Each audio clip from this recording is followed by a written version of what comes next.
破壊、パーゲー、島崎藤村。第2章、チェイジャン。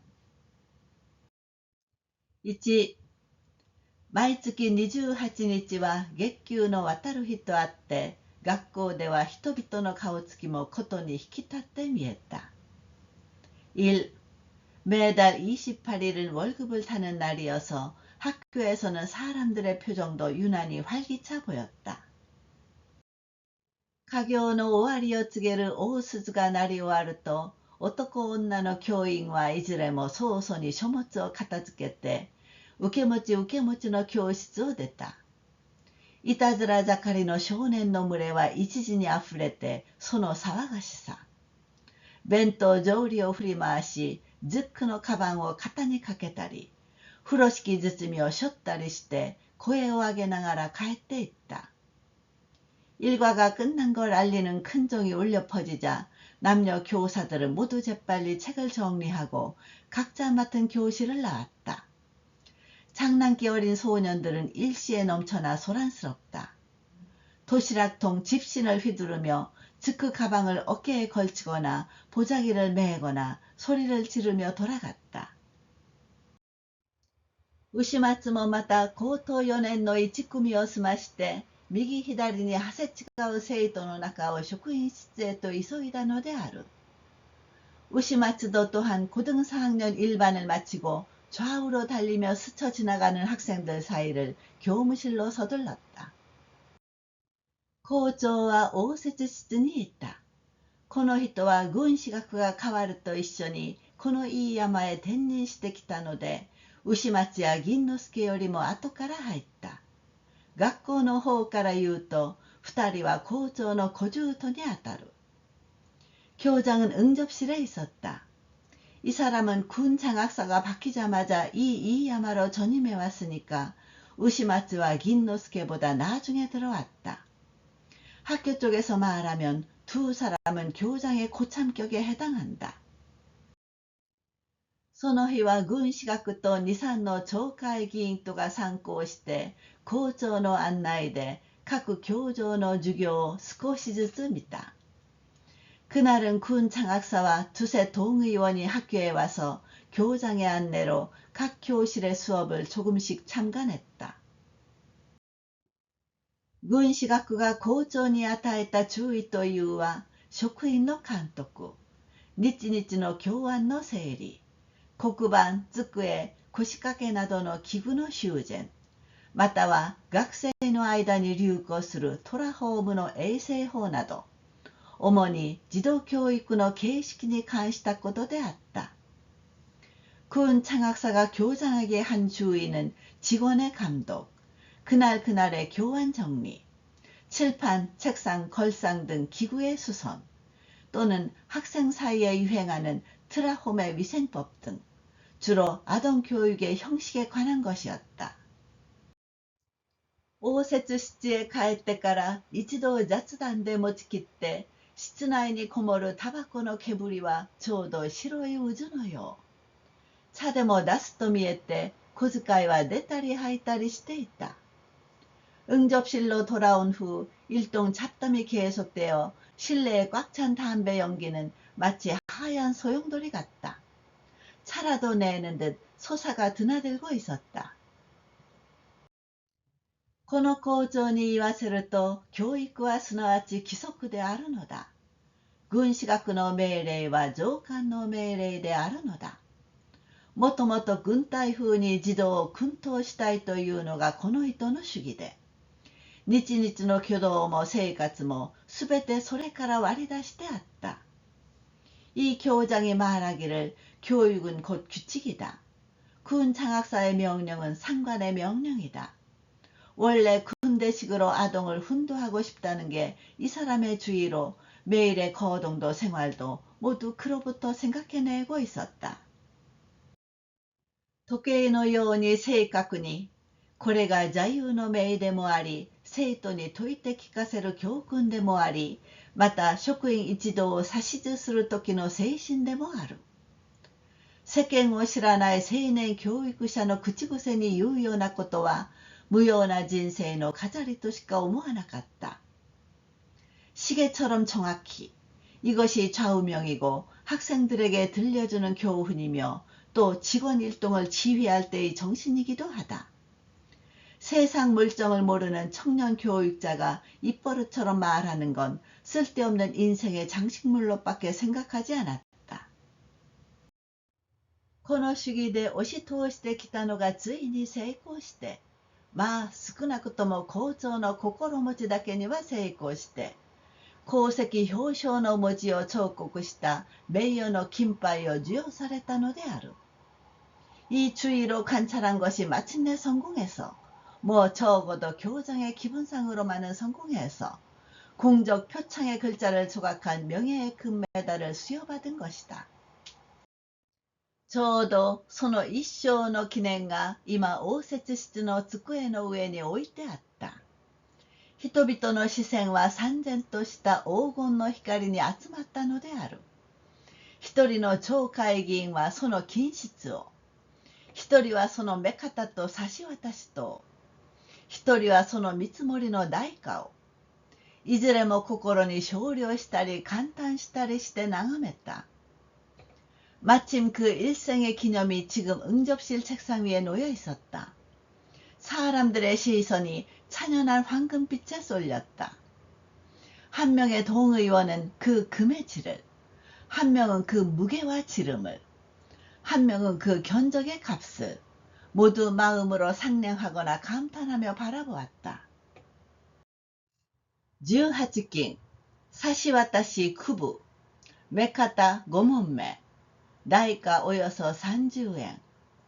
これが人々の姉妹に一致した評価で、別に添えてある表彰文の中には、よく教育の施設を成したと書いてあった。18금 지름 9분, 무게 5돈, 값 대략 30엔. 이게 사람들이 마침내 일치한 평가로 따로 첨부된 표창장 안에는 교육시설을 잘했다 라고 쓰여 있었다. 喧嘩教育の上に貢献するところ少なからずと書いてあった。基金令第8条の趣旨につき金牌を授与しこれを表彰すとも書いてあった。현의 교육에 공헌하는 바 적지 않다 라고 쓰여 있었다. 기금령 제8조의 취지에 따라 금메달을 수여하고 이를 표창함 이라고도 쓰여 있었다. 実に今回のことは校長先生のご名誉ばかりじゃありません。我が新州教育会の名誉です。と、ひげの白い町会議員は改まって言った。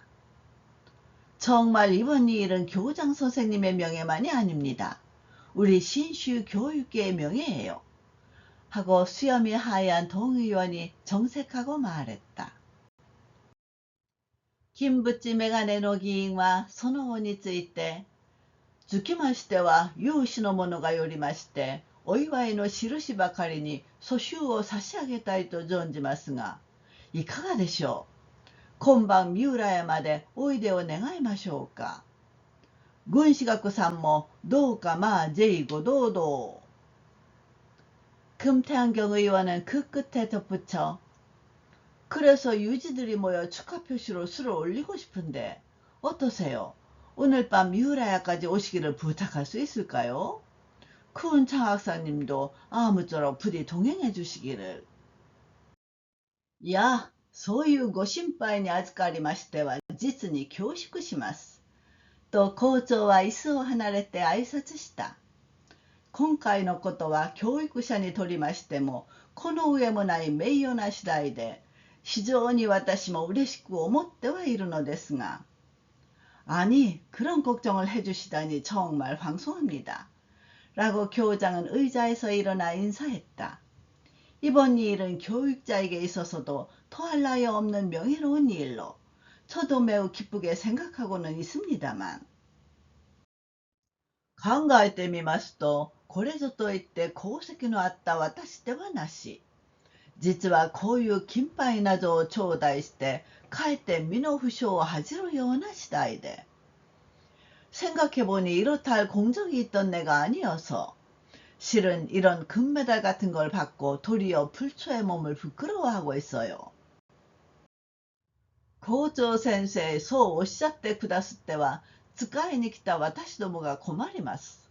と優しげな議員が右から手を揉みながら言った。ご自体くださるほどのご馳走はありませんのですから。と白ひげの議員は左から嘆願した。교장 선생님 그렇게 말씀하시면 심부름온 저희가 곤란해요. 하고 깡마른 의원이 오른쪽에서 손을 비비며 말했다. 사양하실 만한 진수성찬은 없으니까요. 하고 흰 수염의 의원이 왼쪽에서 탄원했다. 校長の目は得意と喜びとで火のように輝いた。いかにも心中の感情を包みきらないという風で、胸を突き出してみたり、肩をゆすってみたりして、やがて軍師学の方へ向いてこう尋ねた。どうですな、あなたのご都合は。교장의눈은 자랑스러움과 희열로 불처럼 빛났다. 정말이지 마음속 감정을 감출 수 없다는 식으로 가슴을 내밀어 보거나 어깨를 들썩여 보거나 하며 이윽고 군 장학사 쪽을 향해 이렇게 물었다. 어때요, 장학사님 사정은? と言われて軍師学は応用な微笑みを口元にたたえながら、せっかく皆さんがああ言ってくださる。ご好意を無にするのはかえって失礼でしょう。 이 말에 군 장학사는 대범한 듯한 미소를 입가에 머금으며 모처럼 여러분이 그렇게 말씀해 주시는데 후의를 저버리는 건 오히려 실례겠지요. ごもっともです。いや、それではいずれご国お目にかかってお礼を申し上げるということにしましょう。どうか皆さんへもよろしくおっしゃってください。と校長は丁寧に挨拶した。 그렇고 말고요. 자, 그러면 이따가 뵙고 감사 말씀을 드리는 것으로 하지요. 아무쪼록 여러분께도 말씀 잘 부탁드립니다. 하고 교장은 정중하게 인사했다. 実際、地方の事情に遠い者は、この校長の現在の位置を十分得得することができないであろう。地方に入って教育に従事する者の第一の要件は他でもない。この校長のような凡俗な心遣いだ。사실 지방 사정에 먼 자는 이 교장의 현 위치를 충분히 이해하지 못할 것이다. 지방에 가서 교육에 종사하는 자의 첫째 요건은 다름 아닌 이 교장 같은 범속한 배려이다. かつて学校の窓で想像したさまざまな高尚なことをそういつまでも考えて俗悪な趣味をいとい避けるようでは一日たりとも地方の学校の校長は務まらない。 일찍이 학교 창가에서 상상한 여러 고상한 것을 그렇게 언제까지나 생각하며 속된 취미를 한사코 싫어하고 피해서는 하루라도 지방학교의 교장을 감당할 수 없다. 有力者のうちなどに喜びもあり悲しみもあれば人と同じように言い入れて振る舞いの座には神主坊主と同席に据えられ少しは地酒の飲みようも覚え土地の言葉もおかしくなく使える頃には自然と学問を忘れて無教育な人にも馴染むものである。 유력자 집안 같은 데 기쁨도 있고 슬픔도 있으면 남들처럼 재혼하고 행동하는 자리에는 신관 승려와 동석에 앉아 조금은 토속주 마시는 법도 이해하고 그 지방 말도 이상하지 않게 쓸 수 있을 무렵에는 자연히 학문을 잊고 교육이 없는 사람도 익숙해지는 법이다.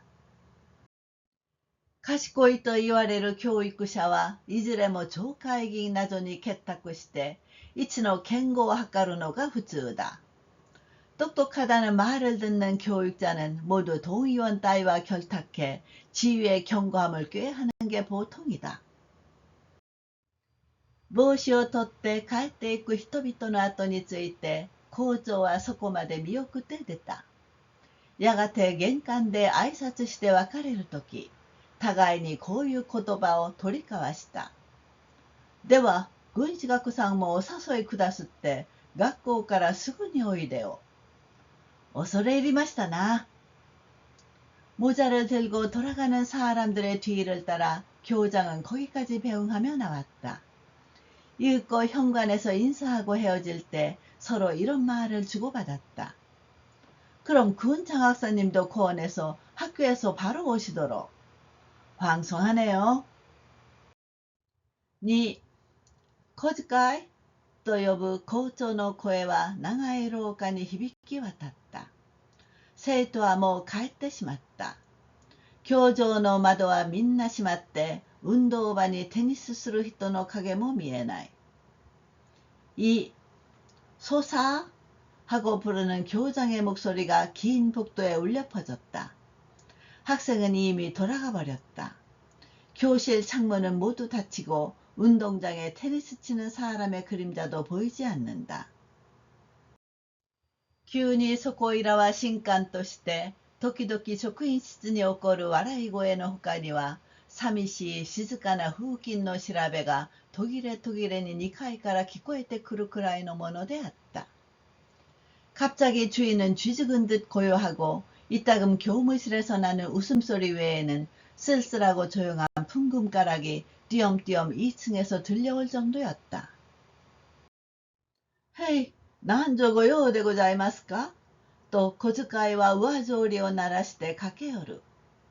あ、ちょっと気の毒だがね、もう一度役場へ行って催促してきてくれないか。お金を受け取ったらすぐに持ってきてくれ。皆さんもお待ちかねだ。네, 무슨 용건이세요? 하고 소사는 실내 집신 소리를 내며 달려온다. 응, 좀 미안하지만 한 번 더 동사무소에 가서 재촉해주지 않겠나? 돈을 받으면 바로 가져다 줘. 다들 기다리고 계셔. こう命じておいて校長は応接室の戸を開けて入った。見れば軍師学は巻きタバコをふかしながら一人で新聞を読みふけている。失礼しました。と声をかけてその脇へ自分の椅子をすり寄せた。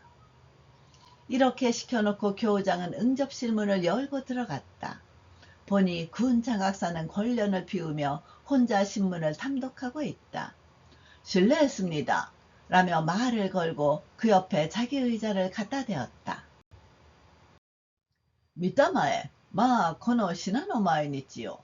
と軍師学はなれなれしく、君が金杯を授与されたということから、教育者の機関だということまで詳しく書いてありますよ。表彰文は全部、それに履歴までも。보세요, 좀 이 신한호 메일을. 하고 군 장학사는 허물없이 선생님이 금메달을 수여받았다는 것부터 교육자의 귀감이라는 것까지 자세히 쓰여 있어요. 표창장은 전부, 게다가 이력까지도. 야, 今度の受賞は大変な評判になってしまいました。と校長も喜ばしそうに、どこへ行ってもすぐにその話が出る。実に意外な人まで知っていて祝ってくれるようなわけで。結構です。아유, 이번 수상은 대단한 평판이 되어버렸어요. 라며 교장도 기쁜 듯이 어디를 가도 바로 그 이야기가 나와. 정말 뜻밖의 사람까지 알고 있어 축하해준다니까요. 좋지요. これというのもあなたのお骨折りから。まあ、それは言わずにおいてもらいましょう。と、軍師学は相手の言葉を遮った。お互い様のことですからな。ははははは。しかし、我が党の中から受賞者を出したのは名誉さ。君のお喜びもお察し申す。이것도 장학사님이 힘써주셨어. 뭐 그건 말하지 말지요. 하고 군 장학사는 상대의 말을 가로막았다. 피차 일반이니까요. 하하하하하. 그런데 우리 사람들 중에서 수상자가 나온 건 명예야. 선생님 기쁨도 이해해요. 勝野くんも非常に喜んでくれましてね。おいがですか。ああ、そうでしたろう。私のところへも長い手紙をよこしましたよ。それを読んだときは、あの男の喜ぶ顔つきが目に見えるようでした。実際、おいはあなたのためを思っているのですからな。勝野君도 매우 기뻐해 주었어요. 조카가 말해요. 아, 그랬겠지요. 나한테도 긴 편지를 보냈어요. 그걸 읽었을 때는 그 녀석이 좋아하는 모습이 눈에 보이는 것 같았어요. 사실 조카는 선생님을 위하고 있으니까요. 軍資学が多いと言ったのは検定試験を受けて合格してこの頃新しく赴任してきた正教員。勝の文平というのがその男の名である。割合に新参の校長は文平を引き立てて自分の味方につけようとしたので、군 장학사가 조카라고 한 건 검정고시를 치고 합격해 최근 새로 부임해온 정교원. 카츠노 분페라는 게 그 남자의 이름이다. 비교적 신참인 교장은 분페를 특별히 돌봐 자기 편에 붙이려고 한 것으로. もっとも赤順から言えば牛松は主じゃ。生徒の人望はかえって校長の上にあるほど。銀之助とても師範での若手。いかに校長が文平をひいきだからといって二人の位置を動かすわけにはいかない。물론 석순으로 말하면 우시마츠는 수석, 학생의 인망은 오히려 교장 위에 있을 정도. 긴노스케도 사범 출신의 젊은이. 아무리 교장이 분배를 이뻐한다 해도 두 사람의 지위를 움직일 수는 없다. 분배와 나의 산세끼니 つけられて出たのであった。それに引き換えて瀬川君の冷淡なことは、と校長は一段声を低くした。瀬川君と軍師学も眉を潜める。문배는 제3속으로 자리 잡아온 것이었다. 그에 비해 새가와 군은 냉담하기가 하고 교장은 한층 목소리를 낮췄다. 새가와 군? 하고 군 장학사도 눈살을 찌푸린다. 마, 聞いてください。まんざらの他人が受賞したではなし、定めし瀬川君だっても私のために喜んでいてくれるだろう。とこうあなたなどはお考えでしょう。ところが大違いです。글쎄 들어보세요. 아주 모르는 남이 수상한 것도 아니니 틀림없이 새가와 군도 나를 위해 기뻐해 주겠지. 하고 이렇게 장학사님 같은 분을 생각하시겠지요. 그런데 천만에요. こりゃあまあ私が直に聞いたことではないのですけれど、また私に面と向かってまさかにそんなことが言えもしますまいが、というのは教育者が金杯などをもらって鬼の首でも取ったように思うのは大間違いだと。이건 뭐 내가 직접 들은 건 아닙니다만 또 내 면전에 대고 설마 그런 말을 할 수도 없겠지만 그 말이 교육자가 금메달 따위를 받아 귀신의 목이라도 베인 것처럼 생각하는 건 큰 잘못이래요. そりゃあなるほど人職の一つでしょう。瀬川君などに言わせたら値打ちのないものでしょう。しかし金杯は印です。印が何もありがたくはない。ただその意味に値打ちがある。ははははは。まあそうじゃありますまいか。どうしてまた瀬川君はそんな考えを持つのだろう。と軍師学は探索した。그건 물론 인작의 하나겠지요. 새가와군 따위가 보면 가치가 없는 것이겠지요. 그러나 금메달은 증표예요. 증표가 뭐 고맙지는 않지. 그저 그 의미의 가치가 있죠. 하하하하하. 뭐 그렇지 않겠어요? 어째서 또 새가와군은 그런 생각을 하는 거지? 하고 군 장학사는 탄식했다. 時代から言えば、あるいは我々の方が多少遅れているかもしれません。しかし新しいものが必ずしもいいとは限りませんからね。と言って校長はあざけたように笑って。시대로 말하면 어쩌면 우리 쪽이 다소 뒤떨어져 있을지도 몰라요. 그러나 새로운 게 반드시 좋다고는 할 수 없으니까요. 라고 말하며 교장은 조롱하듯 웃고,何しろ瀬川君や土屋君がああしていたんじゃ万事私もやりにくくて困る。同志の者ばっかり集まって一致して教育事業をやるんででもなけりゃ到底面白くはいきませんさ。勝野君が主立てでも会ってくれると私も大きに安心なんですけれど。어쨌든 새가와군하고 츠치야군이 저러고 있어서는 만사 나도 하기 힘들어서 곤란해. 동지들만 모여 일치해서 교육 사업을 하는 거라도 아니면 도저히 재미있을 수가 없어요. 카츠노군이 수석이라도 돼준다면 저도 크게 안심이지만. そんなに君が面白くないものなら、なんとかそこには方法もありそうなものですがな。と、軍師学は意味ありげに相手の顔を眺めた。 그렇게 선생님이 재미없다면 어떻게든 거기에는 방법도 있을 것 같은데요. 군 장학사는 의미심장하게 상대방 얼굴을 바라보았다. 호호とはと校長も熱心に。他の学校へ移すとか、後構えはそれ、君の気に入った人を入れるとかさ。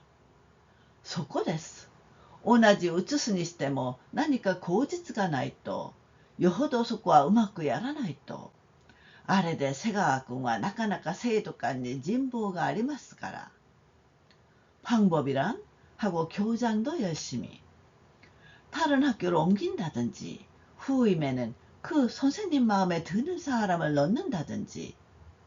그거예요. 이왕에 옮긴다 해도 뭔가 구실이 없으면, 어지간히 그건 제대로 하지 않으면 저래봬도 새가와군은 학생 사이에 상당히 인망이 있으니까요. そうさ、過失のない者に向かって出て行けとも言われん。ははははは。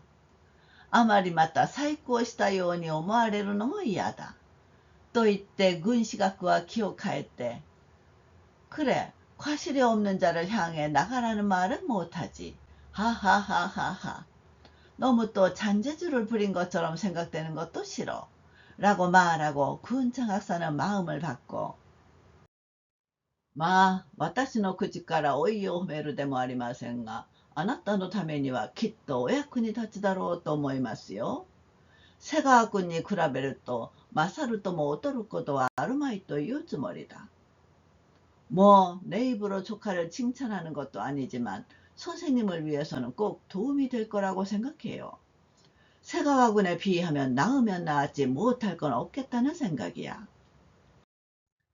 一体瀬川君はどこがいいんでしょう。どうしてあんな教師に生徒が大騒ぎをするんだか。私なんかにはさっぱりわからん。人の名誉に思うことを冷笑するなんて。どういうことがそんならば瀬川君などにはありがたいんです。도대체 새가 군이 어디가 좋은가요? 어째서 저런 교사에게 학생이 야단법석을 떠는 건지. 나 같은 거는 전혀 알 수가 없어. 남이 명예로 생각하는 걸 냉소하다니. 어떤 게 그럼 새가 군 같은 사람에게는 고마운 걸까요? まず、猪子蓮太郎あたりの思想でしょうよ。あの絵高と軍師学は顔をしかめる。우선 이노코 렌타로 같은 사상이겠지요. 그 애타 말이야? 하고 군 장학사는 얼굴을 찡그린다. 아, 또 고조모深く 탄속した.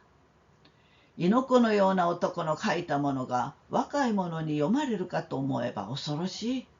不健全。今日の新しい出版物はみんな青年の身を誤る元なんです。어휴 하고 교장도 깊이 탄식했다. 이노코 같은 친구가 쓴 걸 젊은이가 읽을까 생각하면 두려워. 불건전, 불건전. 오늘날의 새로운 출판물은 모두 청년의 신세를 망치는 근원이에요. そのために片輪の人間ができてみたり、気違いみたような男が飛び出したりする。ああ、今の青年の思想ばかりはどうしても我々にわかりません。그 때문에 기형인간이 생기거나 또라이 같은 친구가 뛰쳐나오거나 해. 아, 지금 청년의 사상만은 도저히 우리는 모르겠어요. 3. ふと応接室の戸を叩く音がした。急に二人は口をつぐんだ。また叩く。お入りと声をかけて校長は椅子を離れた。3. 문득 응접실 문을 두드리는 소리가 났다. 갑자기 두 사람은 입을 다물었다. 다시 두드린다. 들어오세요 라고 말하며 교장은 의자를 떠났다. 軍師学も振り返って戸を開けに行く校長の後ろ姿を眺めながら、誰？町会議員からの使い手でもあるか。こう考えて入ってくる人の様子を見ると、思いのほかな一人の教師。続いて現れたのが牛松であった。校長は思わず軍師学と顔を見合わせたのである。군 장학사도 뒤돌아 문을 열러가는 교장의 뒷모습을 바라보면서 누구? 동의원이 보낸 심부름꾼이기라도 할까?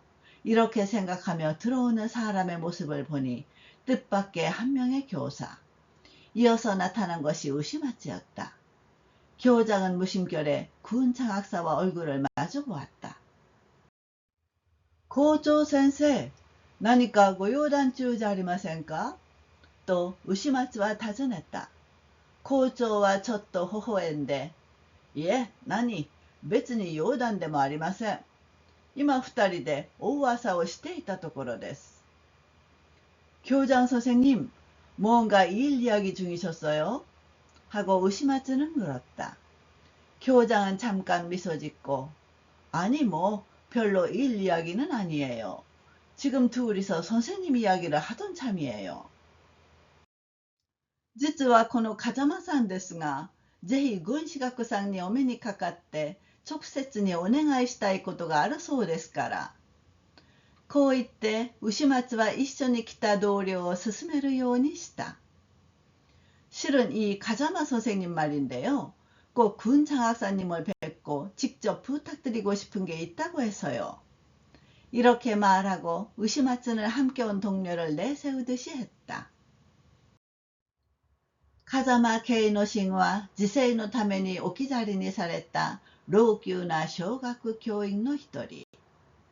牛松や銀之助などの若手に比べると親父にしても良いほどの年頃である。風間慶之씨는 시대 때문에 방치된 노후한 초등교원의 한 사람.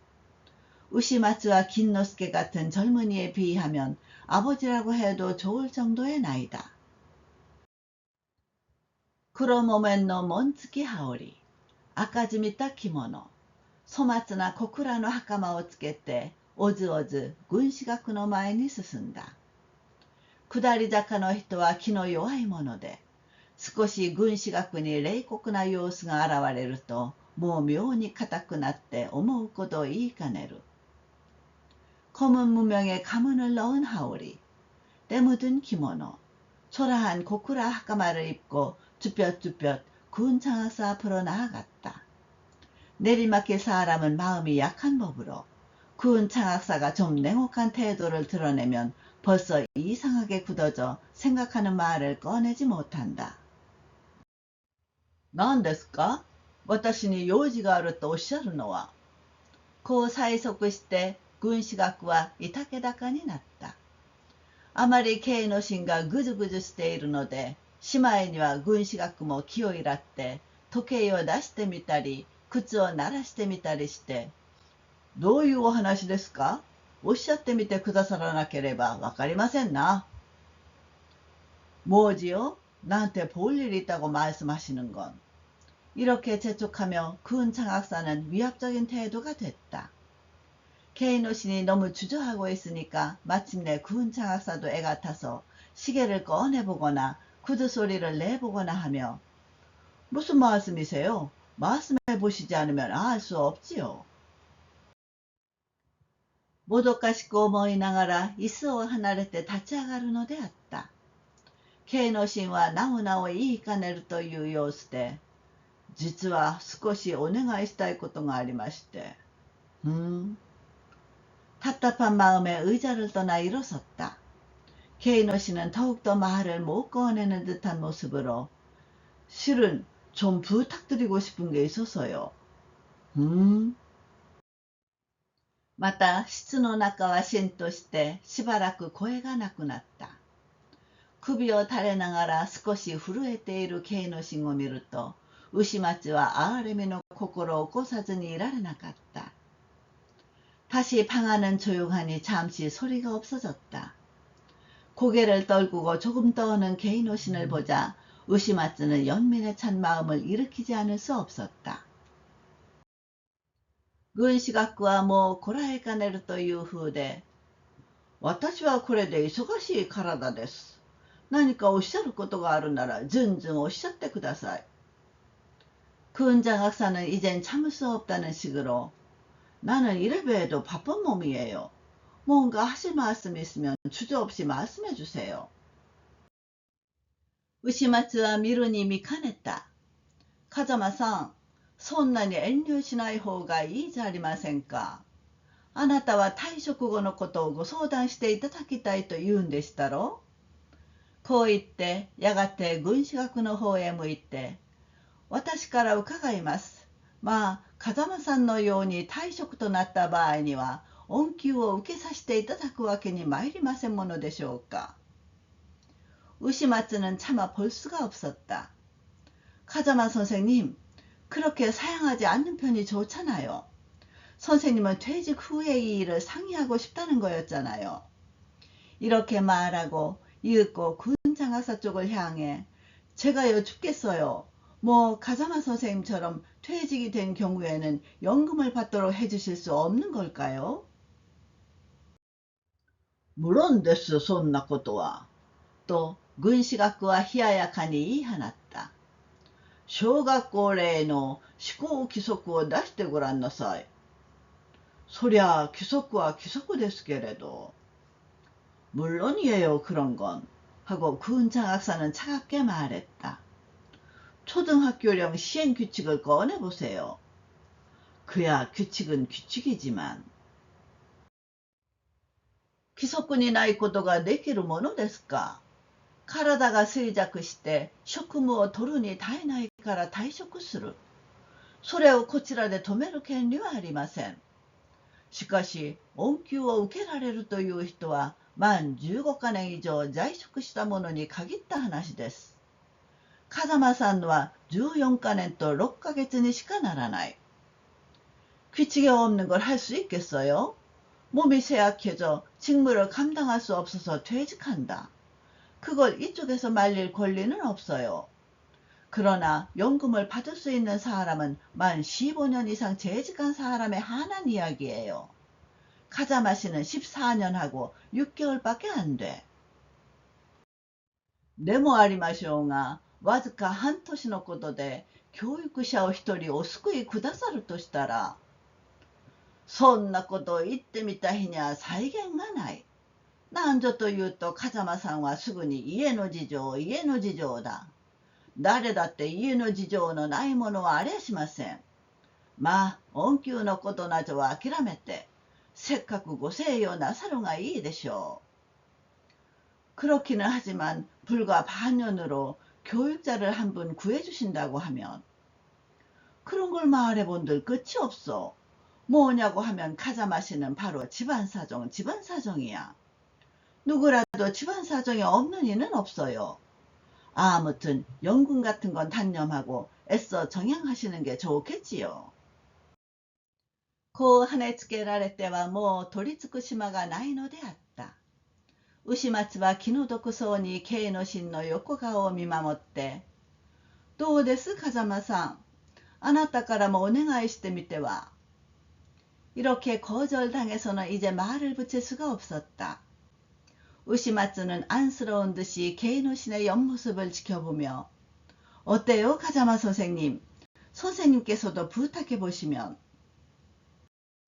예, ただいまのお話を伺えば別に私からお願いするまでもありません。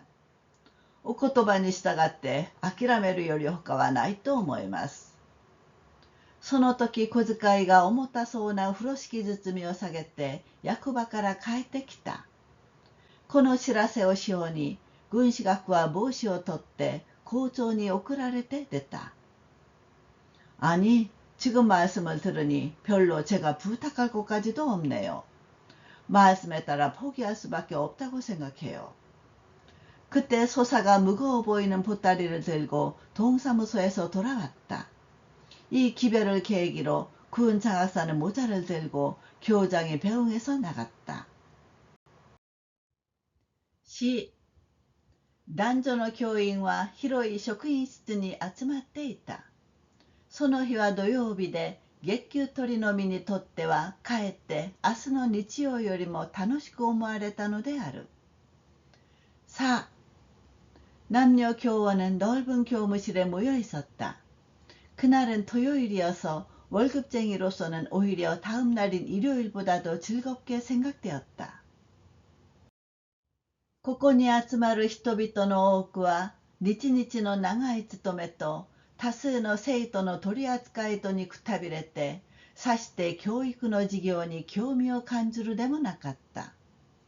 中には児童を忌み嫌うようなものもあった。이곳에 모이는 사람들 대부분은 하루하루의 긴 근무와 다수의 학생 다루기에 지쳐서 그다지 교육 사업에 흥미를 느끼지도 않았다. 그 중에는 아동을 몹시 싫어하는 이도 있었다. 3酒酒を済まして9代してようやくタバコ飲むことを覚えたほどの年若な准教員な女はまだ先が長いところからして楽しそうにも見えるけれど 3종 강습을 마치고 급제해 겨우 담배 피는 걸 익혔을 정도의 나이 어린 준교원 등은 아직 앞길이 기니까 즐거운 듯이 보이지만 すでに老朽と言われてひげばかりいかめしく生えた手合いなどは10回したり物羨みしたりしてよそ目にもいたわしく思いやられる。一月の骨折りの報いを酒に変えるため今ここに待っているような連中もあるのであった。이미 노후라고 해서 수염만 삼엄하게 난 무리 등은 불만을 말하거나 샘내거나 해서 남보기에도 딱한 생각이 든다. 한 달 동안 고생한 보수를 술로 바꾸려고 지금 여기에 기다리고 있는 무리도 있었다. 우시마츠와 케이노신と一緒に職員室へ行こうとして廊下のところで小遣いに出会った。風間先生、笹谷の亭主がお目にかかりたいと言ってさっきから来て待っておりやす。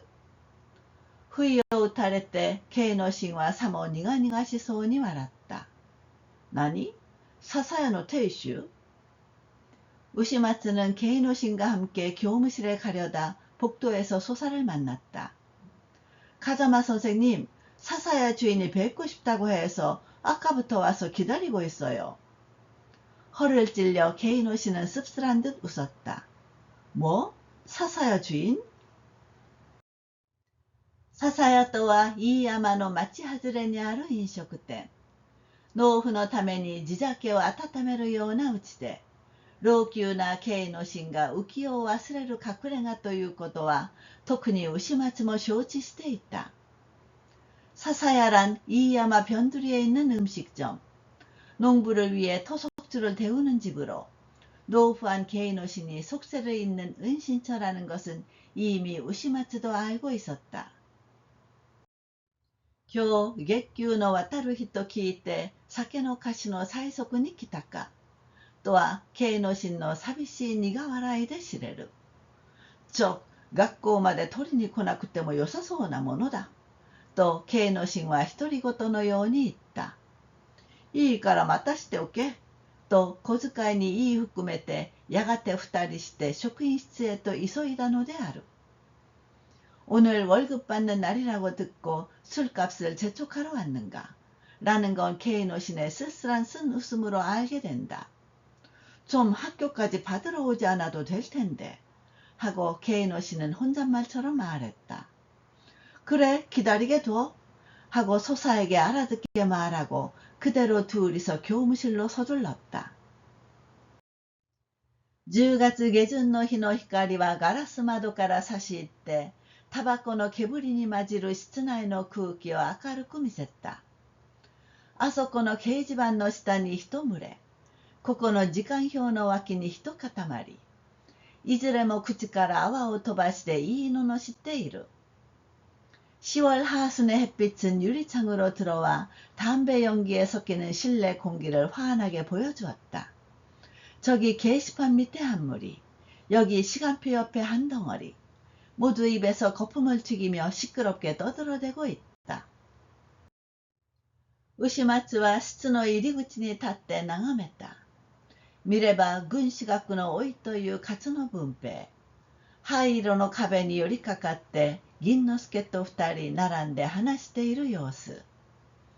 우시마츠는 교무실 입구에 서서 바라보았다. 보니 군 장학사의 조카라는 가츠노 분배. 회색 벽에 기대 긴노스케와 둘이서 나란히 이야기하고 있는 모양. 新しい艶のある洋服を着て、襟飾りの好みもうるさくなく、すべてふさわしい風俗のうちに人を引きつけるすばしこいところがあった。새 윤기 나는 양복을 입고 옷깃 장식의 취향도 까다롭지 않고 모두 걸맞은 풍속 속에 남을 끌어당기는 민첩한 구석이 있었다. 美しくなでつけた髪の色の黒さ、頬の若々しさ、それにこの男の鋭い目つきは絶えずものを詮索するようで、一時も休んではいられないかのよう。 아름답게 쓰다듬은 검은 머리색, 볼의 젊음.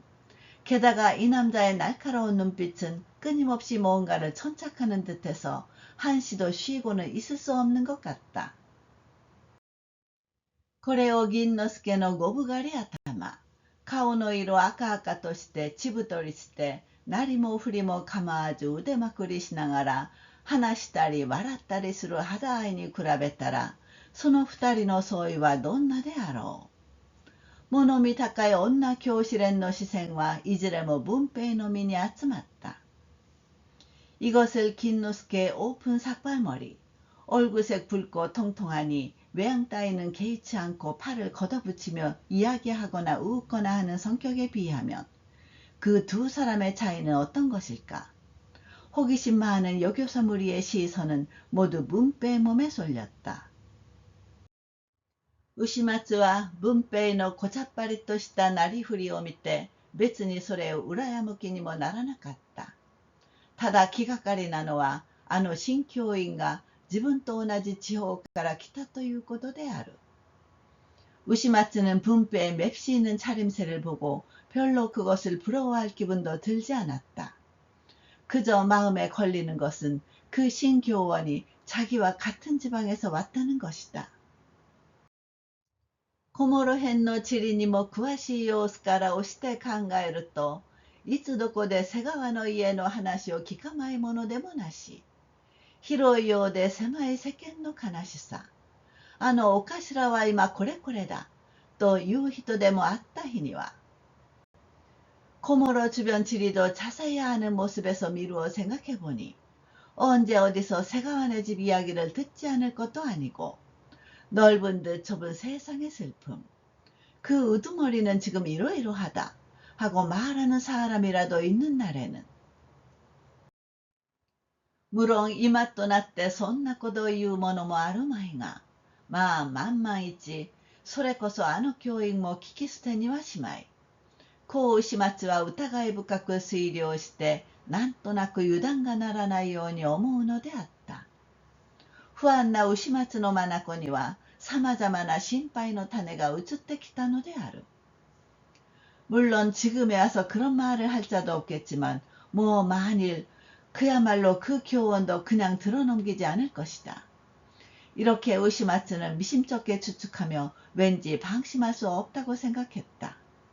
불안한 우시마츠 눈에는 이런저런 걱정거리가 보여왔다.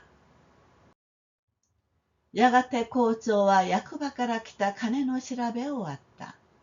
それぞれ分配するばかりになったので、牛松は校長を助けて、人々の机の上に10月分の俸給を乗せてやった。곧 교장은 동사무소에서 온 돈의 점검을 마쳤다. 각각 분배만 하면 되었기 때문에 우시마츠는 교장을 도와 사람들 책상 위에 10월분의 봉급을 올려놓았다. 쯔찌아꾼, 사, 오미야게. 또銀之助の前にも50銭ずつ封じた銅貨を幾本か並べて、他に銀貨の包みと札と添えて出した。쯔찌아군, 자 선물. 하고銀之助 앞에도 50전씩 산 동전 몇 줄을 늘어놓고 그 외에 은하꾸러미와 지폐를 곁들여 내놓았다. 오야오야, 銅貨をたくさんくれるね。と銀之助は笑って、こんなにあっては持ち上がりそうもないぞ。ははははは。時に瀬川くん、今日はお引っ越しができますね。牛松は笑って答えなかった。어휴, 동전을 많이 주네. 하고銀之助는 웃으며 이렇게 많아서는 들어올릴 수도 없겠어. 하하하하하. 그럼 세가와군, 오늘은 이사할 수 있겠네요. 우시마츠는 웃으며 대답하지 않았다. 소반이 있다 문페이와 히키토tte, どちらへかお引っ越しですか？瀬川君は今夜から精進料理さ。ははははは。と笑い葬って、牛松は素早く自分の机の方へ行ってしまった。곁에 있던 분배가 이어받아, 딴 데로 이사 가세요. 새가와군은 오늘 밤부터 사찰 음식이야. 하하하하하 하고 웃어넘기며 우시마츠는 재빨리 자기 책상 쪽으로 가버렸다. 毎月のこととは言いながら、俸給を受け取った時の人々の顔つきはまた格別であった。実に男女の教員の身にとっては、働いて得た収穫を眺めた時ほど愉快に感じることはないのである。매달 있는 일이라고는 하지만 봉급을 받았을 때의 사람들 표정은 역시 각별했다. 사실 남녀 교원의 입장에서는 노동으로 얻은 수확을 바라봤을 때만큼 유쾌하게 느끼는 일은 없다. ある人は紙の袋に封じたままの銀貨を鳴らしてみる。ある人は風呂敷に包んで重たそうに下げてみる。ある女教師はまた、エビ茶バカマの紐の上から撫でて、人知れず微笑んでみるのであった。어떤 이는 종이봉투에 봉한 채 은하를 흔들어 본다. 어떤 이는 보자기에 서서 묵직하게 들어본다. 어떤 여교사는 또 젓갓의 하카마끈 위에서 쓰다듬으며 남몰래 미소 지어 보았다. 急に校長は椅子を離れて用事ありげに立ち上がった。何事かと人々は聞き耳を立てる。校長は一つ咳払いして、さて機械的な改まった調子で経営の臣が退職のことを報告した。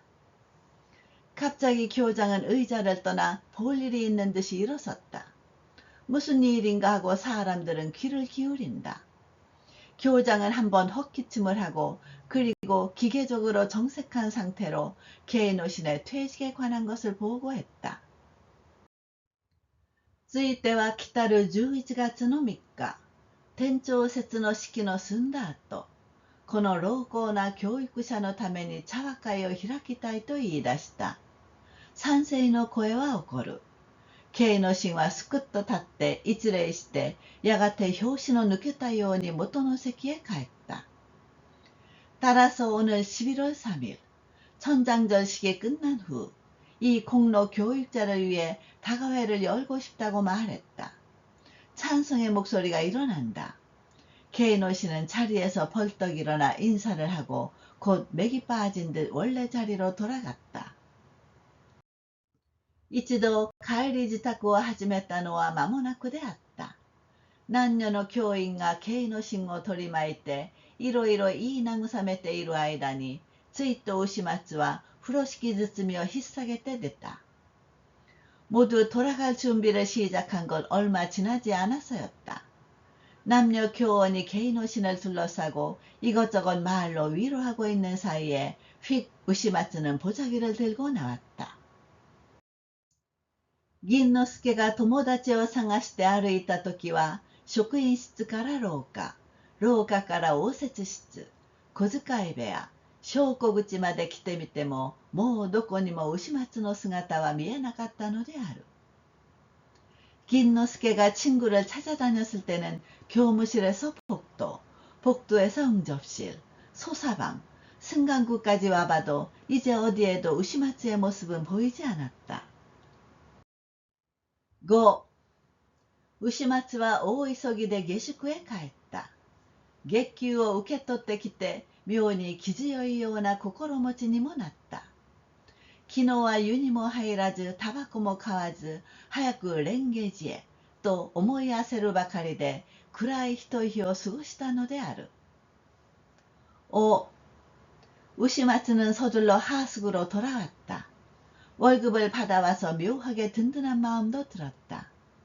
어제는 목욕도 안 하고 담배도 안 사고 빨리 랭게지에 가야겠다 조급히 생각할 뿐 어두운 하루를 보냈다. 実際懐に一文の小遣いもなくって笑うという気には誰がなろう。すっかり下宿の払いを済まし、車さえ来ればすぐに出かけられるばかりに用意して、さて巻きタバコに火をつけた時は言うに言われぬ愉快を感じるのであった。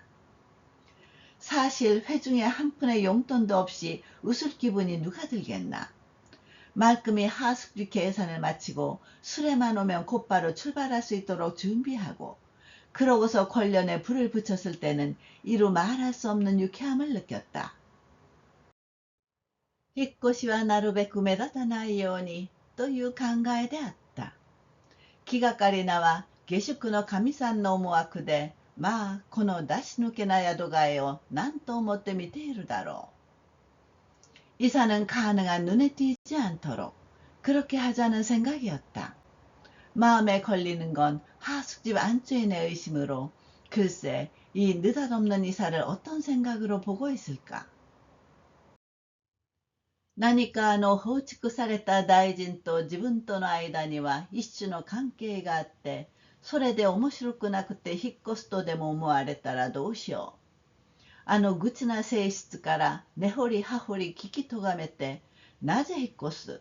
こう聞かれたら何と返事をしたものであろう。뭔가 그 추방당한 큰 부자와 나 사이에는 일종의 관계가 있고, 그래서 마음에 안 들어 이사한다고 생각하면 어떻게 하지? 그 투덜대는 성질로 꼬치꼬치 묻고 따지며 왜 이사가 나? 이렇게 물으면 뭐라고 대답해야 하지? そこがそれ。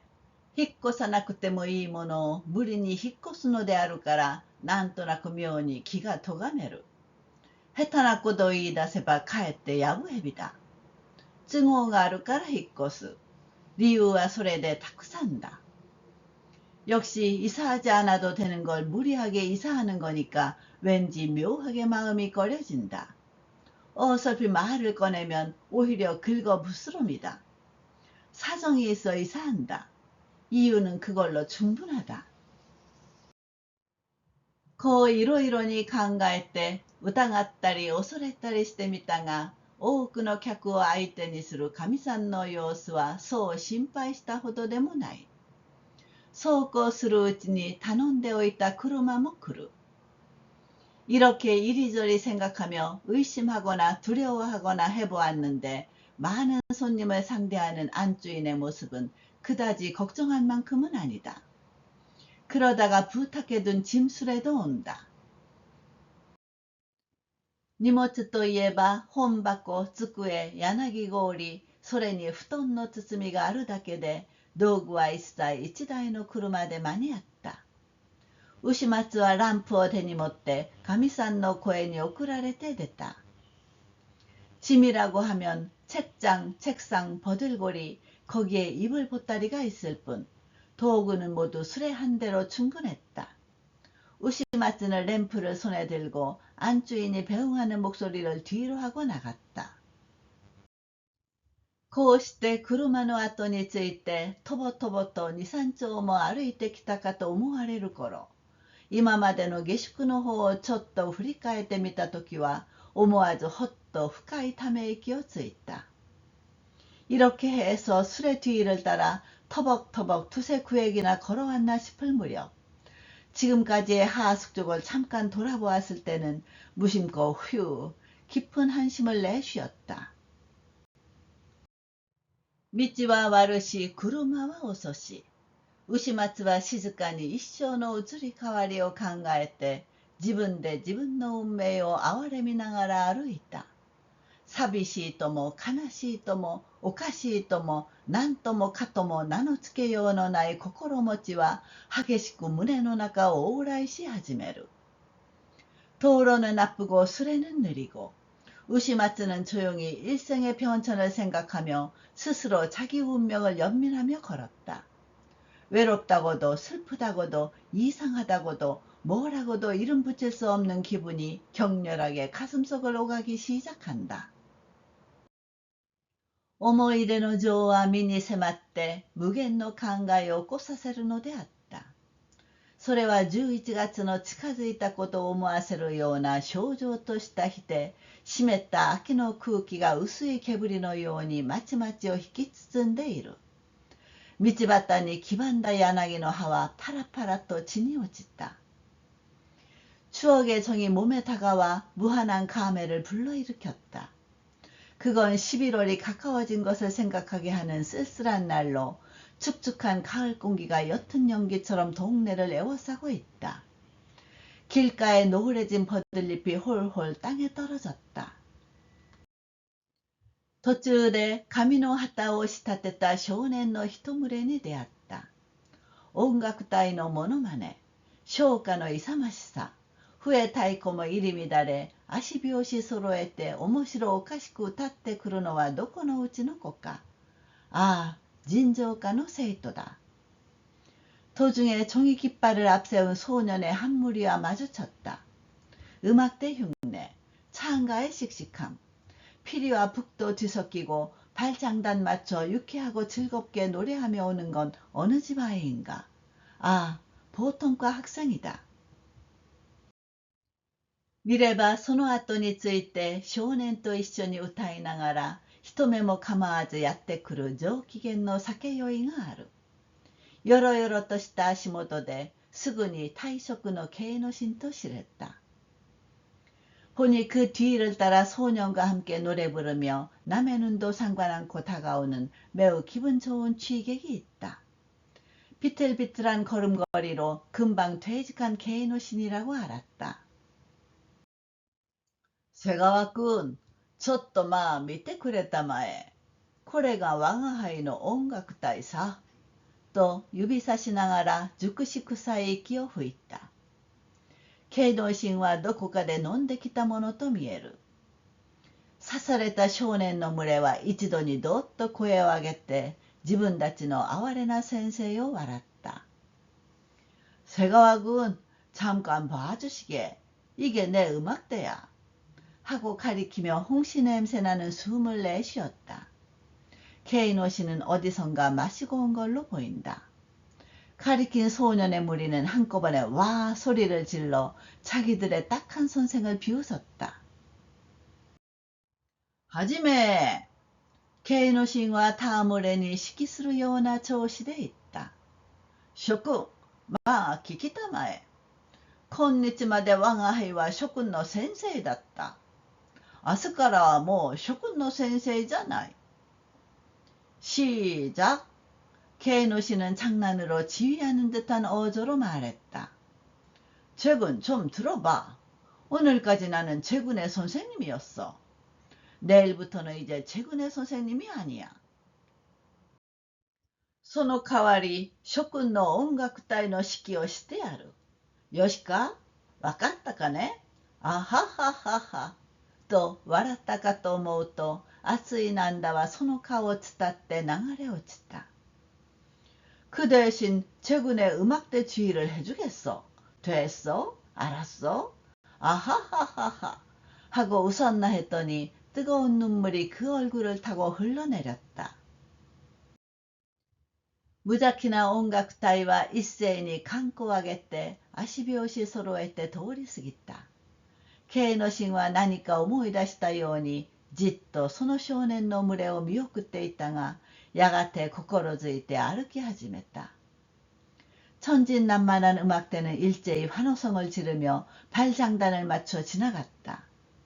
케이노 씨는 뭔가 생각난 듯 가만히 그 소년의 무리를 배웅하고 있었는데 이윽고 정신을 차리고 걷기 시작했다. 마,君と一緒にそこまで行こう。と、Kの神は身を震わせながら、時に瀬川君、まだこの通り日も暮れないのにランプを持って歩くとはどういうわけだい？ 일단 자네도 함께 저기까지 가지. 하고 K의 씨는 몸을 떨면서 그런데 세가와군, 아직 이렇게 날도 저물지 않는데 램프를 들고 다니다니 무슨 일이야? 私ですかと牛松は笑って、私は今引っ越しをするところです。ああ、引っ越しか。それで君はどこへ引っ越すのかね。랭게지에. 저요? 우시마츠는 웃으며 저는 지금 이사가는 참이에요. 아, 이사구나. 그런데 자네는 어디로 이사가는 거야? 랭게지로. 랭게지と聞いて急にKの神は無言になってしまった。しばらくの間、二人は互いに別々のことを考えながら歩いた。ああ、또 Kの神はまた始めた。랭게지라는 말을 듣자 갑자기 Kの神은 말이 없어졌다. 잠시 두 사람은 각자 다른 생각을 하며 걸었다. 아, 하고 Kの神이 다시 시작했다. 実に瀬川君などは羨ましいよ。だって君、そうじゃないか。君などはまだ若いんだもの。ジェンと多忙とは君らのことだ。どうかして我が輩ももう一度君らのように若くなってみたいな。ああ、人間も我が輩のように追い込んでしまってはダメだね。정말로 새가와군 같은 이는 부러워. 어쨌든 자네 그렇잖아. 자네는 아직 젊으니까. 전도 다망이란 자네들을 말하는 거야. 어떻게든 나도 다시 한번 자네들처럼 젊어져 보고 싶어. 아, 인간도 나처럼 늙어버려서는 안 되지.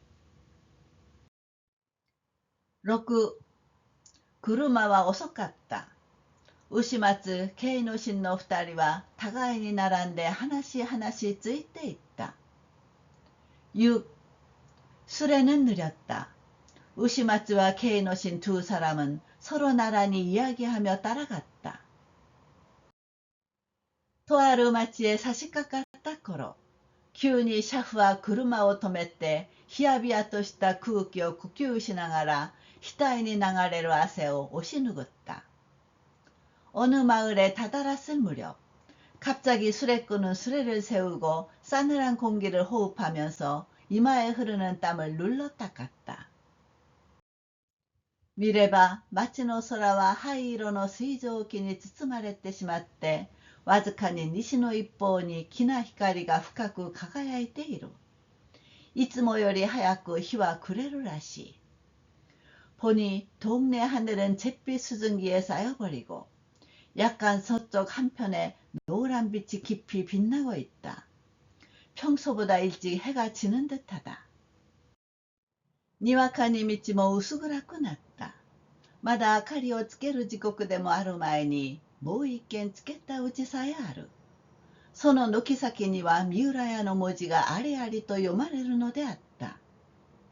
갑자기 길도 어둑어둑해졌다. 아직 등불을 켤 시간도 아닐 텐데 벌써 한 집 켠집도 있다. 그 집 앞에는 미우라의 글씨가 역력히 읽히고 있었다. 盛んな歓楽の声は2階に湧き上がって、外にいる2人の心に一層の不愉快と寂しさとを添えた。ちょうど人々は酒盛りの最中。 흥겨운 환락의 목소리는 2층으로 솟아올라 밖에 있는 두 사람의 마음에 한층 더 불쾌함과 허전함을 더했다. 마침 사람들이 한창 술판을 벌이는 중. 혹하게 하나야카니 으쯔때 카부노 치마타とは知れた。三味はいくつか面白い音を合わせて障子に響いてこびるように聞こえる。急に勇ましい太鼓も入った。등불이 화려하게 비쳐 가무의 번화가인 걸 알았다. 샤미는 몇 대가 재미있는 소리를 맞춰 창지문에 울려 퍼져서 아첨하는 듯 들린다. 갑자기 우렁찬 북도 들어왔다. 도끼도끼 우타니 마지때 사케부 요온이 기코에루와 하야시카다の 娘の声であろう。これもまた呼ばれていくこと見え、箱や一人連れ、妻高く取って、いそいそと二人の前を通り過ぎた。가끔 노래에 섞여 외치듯 들리는 건 장단 맞추는 아가씨 목소리겠지. 이 또한 불려가는 기생 같은데 짐 시중꾼 한 명 데리고 옷자락 높이 들어올리고 서둘러 두 사람 앞을 지나갔다. 客の笑い声は手に取るように聞こえた。その中には校長や軍師学の声も聞こえた。人々は飲んだり食ったりして時の移るのも知らないような様子。손님의 웃음소리는 손에 잡힐 듯 들렸다. 그 안에는 교장과 군 장학사 목소리도 들렸다. 사람들은 마시고 먹느라 시간 가는 줄도 모르는 듯한 모습. 瀬川君、大層陽気じゃないか。と、慶之進は声を潜めて、いや、大一座だ。一体今夜は何があるんだろう。まだ風間さんにはわからないんですかと、牛松も聞き耳を立てながら言った。瀬川君、꽤나 쾌활하구만. 하며 케이노씨는 목소리를 낮춰, 야, 사람 많네. 도대체 오늘 저녁엔 뭐가 있는 거야? 아직 가자마 선생님은 모르세요? 하고 으시마츠도 귀를 세우며 말했다. わからないさ。だって我が輩は何にも知らないんだもの。ほら、校長先生のお祝いでさね。そうですかい。몰라. 왜냐면 난 아무것도 모르니까.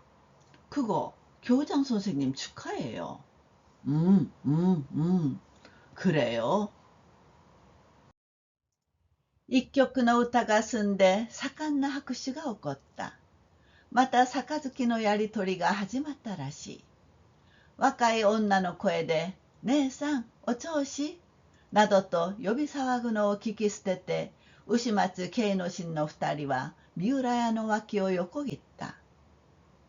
한 곡 노래가 끝나고 열렬한 박수가 일어났다. 또 술잔의 주고받기가 시작된 듯하다. 젊은 여자 목소리로 언니 술병 이라는 등 외치며 떠드는 것을 흘려버리고 우시마츠 케이노신 두 사람은 미우라야 옆을 가로질렀다. 구르마와 시라나이 우치니 사키에 이tte 시마tta. 次第に株の巷を離れると太鼓の音も遠く聞こえなくなる。慶之進は短足したり賃金したりして時々絶望した人のように出し抜けに大きな声を出して笑った。수레는 모르는 사이에 앞으로 가버렸다. 점차 가무의 번화가를 벗어나니 북소리도 멀리 들리지 않게 된다. 케이노씨는 탄식하거나 웅얼거리거나 하며 때때로 절망한 사람처럼 갑자기 큰 소리를 내어 웃었다. 후세 유메노 고토시. それに勝手な節をつけて訂正に長く吟じた時は聞いている牛松も沈んでしまって妙に悲しいような痛ましいような心持ちになった。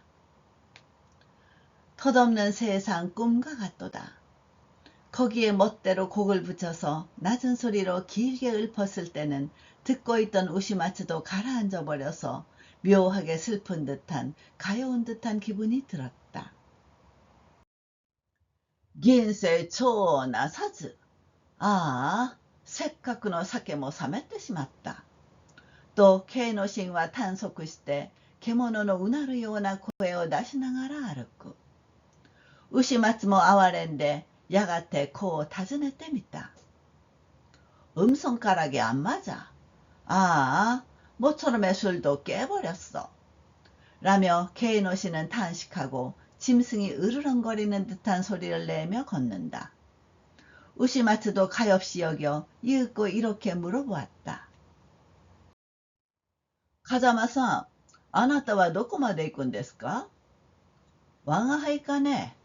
我が輩は君を送って蓮華寺の門前まで行くのさ。門前まで? 가자마 선생님, 선생님은 어디까지 가세요? 나 말야?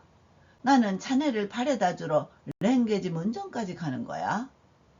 문전까지? 나제 왕아하이가門前まで 送っていくのか、それは君にはわかるまい。しかしそれを今君に説明しようとも思わないのさ。お互いに長く顔を見合わせていても、こうして近しくするのは昨今だ。まあ、いつか一度、君とゆっくり話してみたいもんだね。왜 내가 문전까지 바래다 주는지, 그건 자네가 알 수 없겠지. 그러나 그걸 지금 자네한테 설명할 생각도 없어. 서로 오래 얼굴을 마주하고 있어도 이렇게 친하게 지내는 건 요즘이야. 언제 한번 자네와 느긋하게 이야기해보고 싶네. やがて蓮華寺の山門の前まで来ると、ぷいっとKの神は別れていってしまった。奥様は栗の外まで出迎えて喜ぶ。車はもうとっくに。荷物は寺男の翔太が2階の部屋へ持ち運んでくれた。이윽고蓮華寺山門 앞에 이르자 휙 Kの神은 헤어져 가버렸다. 사모님은 살림집 밖까지 마중 나와 기뻐한다. 술에는 이미 일찌감치 도착. 짐은 절에서 일하는 쇼타가 2층 방으로 옮겨주었다. 台所で焼く魚の匂いは栗までも通ってきて、香の煙に混じって住み慣れない牛松の心に一種異様の感じを与える。仏に物を供えるためか本堂の方へ通う小坊主もあった。부엌에서 굽는 생선 냄새는 살림집까지도 통해와서 향연기에 섞여 아직 낯선 우시마츠의 마음에 좀 이상한 느낌을 준다. 부처님께 공물을 올리기 위해서인지 본당 쪽으로 다니는 어린 중도 있었다. 2階の部屋も窓の障子も新しく張り替えて、前に見たよりはずっと心持ちがいい。薬湯といって大根のヒバを入れた風呂なども建ててくれる。2층의 방도 창문 장지도 새롭게 교체되어 전에 본 것보다는 훨씬 기분이 좋다. 약탕이라고 해서 무시래기를 넣은 목욕등도 마련해준다. 新しい禅に向かってうまそうな味噌汁の匂いを嗅いでみたときは、第一、この寂しげな少女の古壁のうちに意外な家庭の温かさを見つけたのであった。새 밥상을 마주하고 맛있는 된장국의 향을 맡아보았을 때는 우선 이 쓸쓸한 정사의 오래된 벽 속에 뜻밖의 가정의 따뜻함을 발견했다.